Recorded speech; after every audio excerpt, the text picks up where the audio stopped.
Olá! Hoje voltamos às biografias que ficam na playlist chamada Quem Foi aqui no canal. Então ali você encontra uma variedade grande de biografias, né? Sempre de escritores famosos.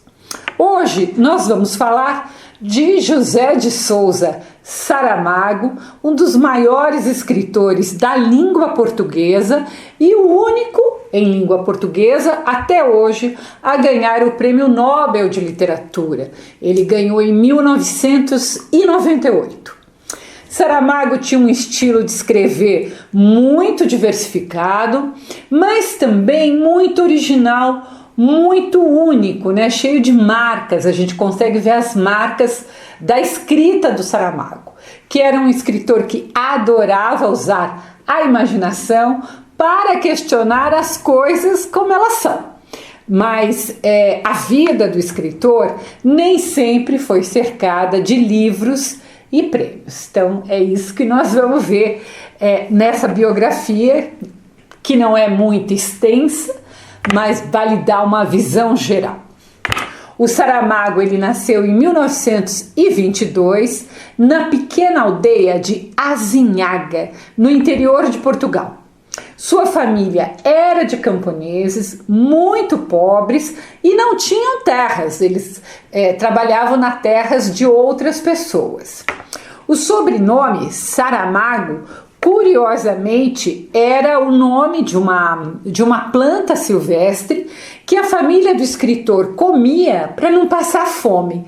E por isso era como uma espécie de apelido, de alcunha, pela qual a família era conhecida ali na região. Assim, o funcionário do cartório, na hora de fazer o registro do bebê, né, que o pai levou, né, o Saramago, ele acrescenta a palavra Saramago.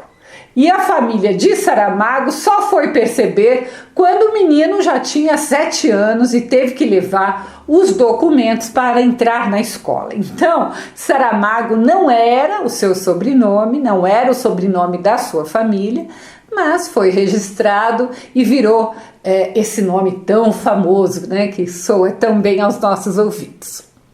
Ainda criança, ele mudou-se para Lisboa com os pais e como a família não tinha dinheiro para pagar uma escola tradicional, ele foi estudar em uma escola técnica para aprender uma profissão.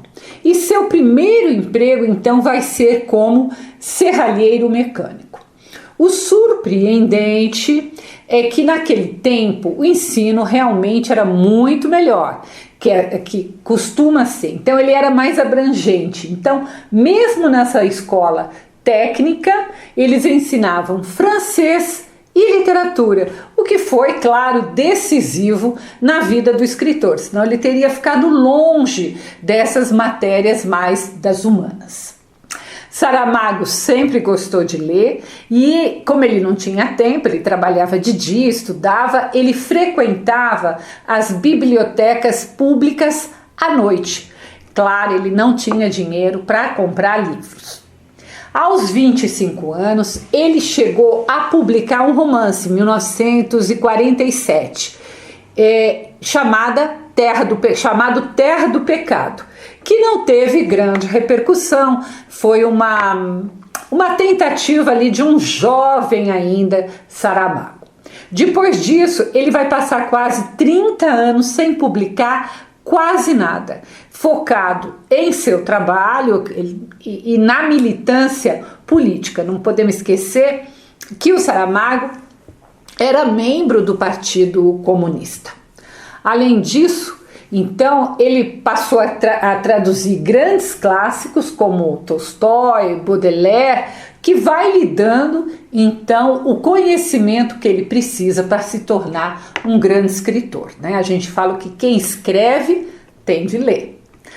Antes de conseguir viver dos seus livros, o Saramago trabalhou em várias profissões. Ele foi mecânico de carro, funcionário público, tradutor, editor e jornalista. Como editor, ele começou a viver ali no mundo literário. Saramago é um caso raro de escritor que só ficou famoso de verdade depois dos 50 anos.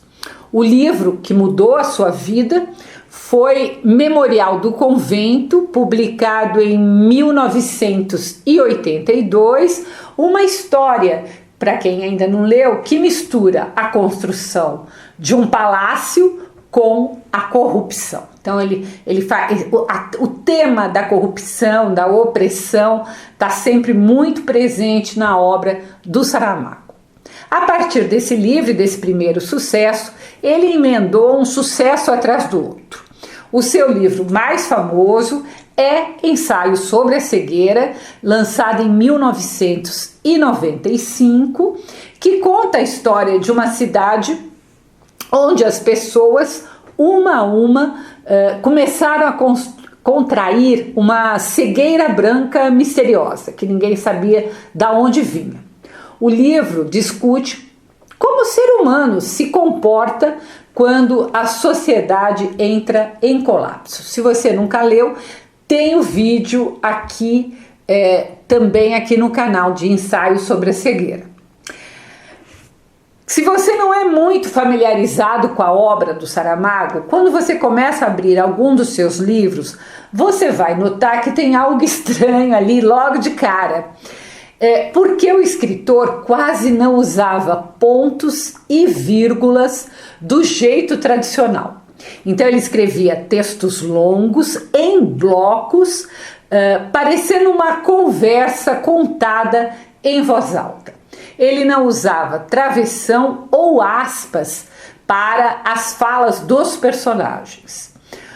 Os diálogos, eles aparecem no meio do parágrafo, separados apenas por letras maiúsculas.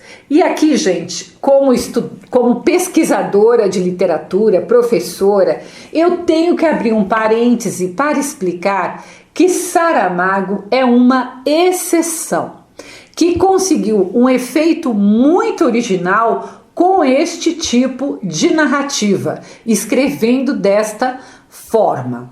Mas eu que leio muito, estudo muito, o que eu observo é que muita gente tenta imitar essa maneira de escrever do Saramago sem qualquer sucesso. Às vezes eu pego um livro que até tem uma história boa, mas a narrativa sem pontos, sem vírgulas, sem travessão, torna a leitura muito chata, né? E difícil. E se o escritor não for um gênio, um mestre como Saramago, o resultado normalmente não é bom. Tá? Então, às vezes a pessoa quer imitar, mas não consegue imitar do jeito correto. Mesmo com Saramago, no começo, a sua narrativa assusta um pouco, mas depois que você pega o ritmo, a leitura flui. Entretanto, eu torno a reforçar que Saramago é uma exceção. Ele consegue criar esse ritmo, né? Ele consegue que a gente se acostume com isso e compreenda melhor a narrativa. Saramago era um homem de opiniões fortes, ele era ateu e crítico das injustiças sociais.